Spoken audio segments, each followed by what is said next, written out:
Tun, qorong'u, xalq uxlayotgan, shahar jimjit. Hech kim ko'rmaydi, deb o'ylagan bir ayol orqasini o'girib, ko'cha burchagiga karton quti qo'ydi. Qutining ichida esa yangi tug'ilgan chaqaloq. Uni qo'ygan ayol ko'z yoshini yutib, ortga qaramay ketdi. Qutidan mayin yig'i eshitildi. Olamda birinchi marta ona deb chaqirayotgan beg'ubor ovoz, ammo uni eshitadigan hech kim yo'q edi. Sovuq yer, nam havo, chaqaloqning tanasi to'ligacha yalang'och. Tongda mahalla supurguvchisi Tojgul har galgidek ertalab chiqdi. Bu gal uning taqdiri o'zgarishi kerak edi. Qutidan chiqqan nozik, zaif ovozni eshitdi. Qo'rqdi, yuragi orqasiga o'tdi, lekin ochib qaradi. Astag'firulloh, bolajon, kim tashlab ketdi seni? Dedi yon atrofiga qarab. Darhol 103 ga telefon qildi. Tez yordam keldi. Bolani olib ketishdi. Vrachlar uzoq kurashishdi. Chaqaloqni Umarbek deb atashdi. Joni juda zo'rg'a saqlanardi. Unda hayot alomati zaif, lekin umid bor edi.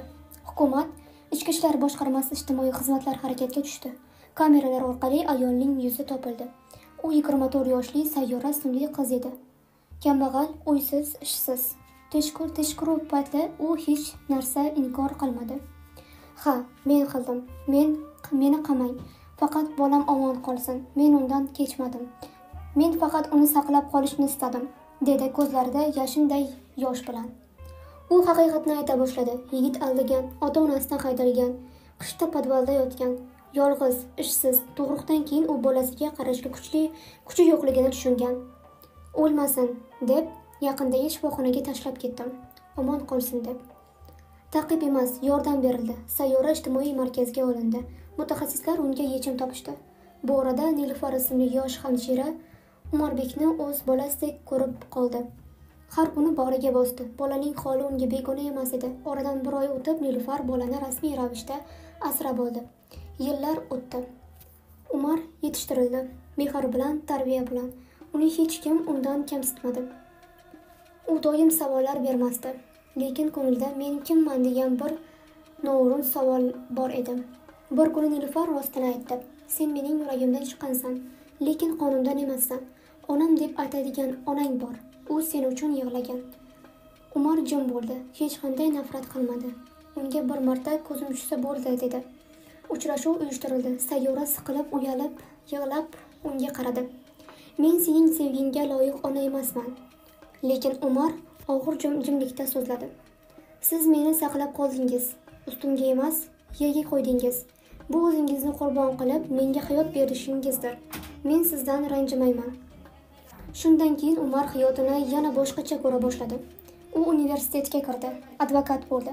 Bolalarni himoya qiluvchi, ayniqsa tashlab ketilgan chaqaloqlarning huquqlarini yo'qlab chiquvchi jonkuyar insonga aylandi. U haqiqiy ota bo'ldi. Bolalarni sevdi. Hech qachon ularni orqasiz, mehrsiz yetim qoldirmadi.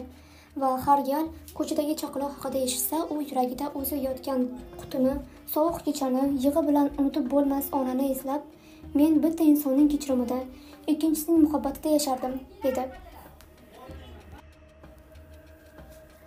Umarbek hayotdan muvaffaqiyat qozondi. U endi yosh advokat, yurakdan chiqqan so'zlari bilan odamlarni o'z tomoniga og'dira oladigan, asabini bosib, adolatni birinchi o'ringa qo'yadigan odamga aylangandi. U faqat qonunni emas, odamlarni ham tinglardi. Bir kuni u bolalar uyida bir kichik qizaloq bilan uchrashdi. Uning ko'zlarida o'zini ko'rdi. Qizaloq qorincha, yuzda jarohat izlari bor. Hech kimga ishonmaydi. Ismi Zulayho. Umarbek undan so'radi. Seni bu yerga kim olib kelgan? Men oilam yo'qligini bilmayman. Hammam meni u yerdan bu yerga tashlaydi, dedi u qattiq murabbiyat bilan. Uning qalbi yorilib ketdi. Men ham sendek bo'lganman, lekin bir odam meni yaxshi ko'rdi. Sen ham munosibsan. Umar Zulayxoni tez-tez ko'ra boshladi. Unga kitoblar olib keldi, gaplashdi, ovqatlar tayyorlab berardi va bir yil o'tib sud orqali qizaloqni asrab oldi. Bir necha oydan keyin Umarbek uyiga onasi Sayyorani chaqirdi. Onasi endi pir bo'lgan, sukunatda yurardi. Uning ko'z yoshlari ancha oldin qurigandi, ammo u hali ham o'zini kechira olmasdi. Ona, dedi Umar, men sizni bu qiz bilan tanishtirmoqchiman. Bu mening qizim, ismi Zulayho. Sayyora egilib qizaloqni sevdi. Vaqt o'tib Zulayho uni buvi deb atadi.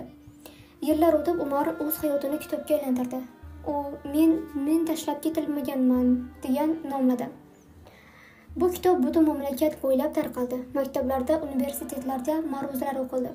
U har bir yoshga, har bir ayolga, har bir yigitga shunday dedi: siz hayotda bir marta yiqilgan bo'lsangiz, demak turishingiz kerak. Agar sizni kimdir tashlab ketgan bo'lsa, demak sizni kimdir sevishga tayyor. Mening hayotim ikki ayol o'rtasida o'tdi. Biri mendan kechdi, biri menga bag'ishlandi. Ikkalasini ham kechirdim. U endi faqat o'zi uchun emas, boshqalar uchun ham yashardi. U bitta tashlab ketilgan chaqaloq edi. Endi esa yuzlab chaqaloqlarga umid beruvchi inson.